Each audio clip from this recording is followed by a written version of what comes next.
तारा मोहब्बत में खुद के खो दिले, तारा मोहब्बत में खुद के खो दिले। जब जब केहू तार याद दिलावेला तब तब रो दिले, तब तब रो दिले।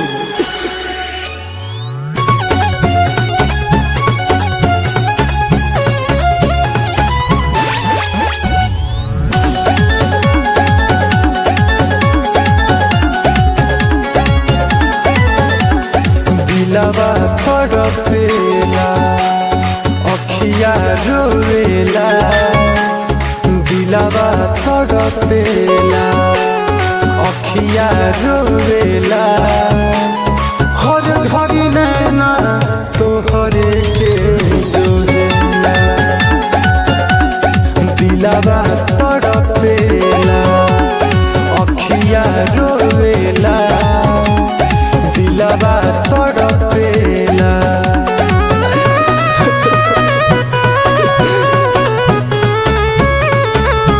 Music by Gaurav Roshan.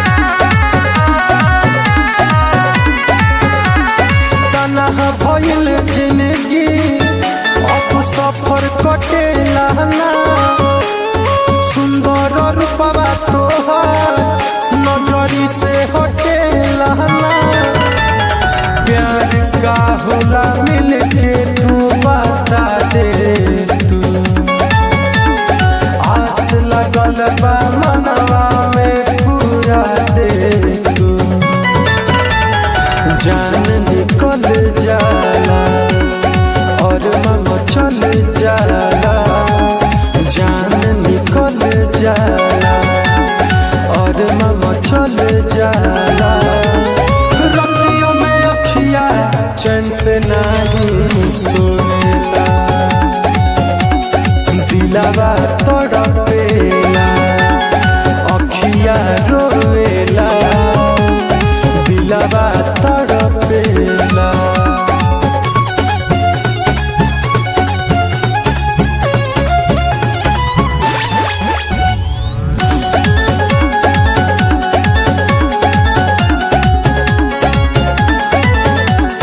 दिलवा के मिली चैन जे पास तू आ जाई तू, चाहत होई पूरा सीना से लगा जाई तू।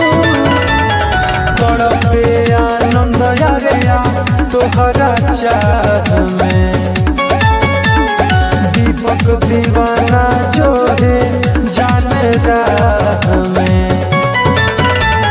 सपना पूरा दे तू, अपना बना ले तू।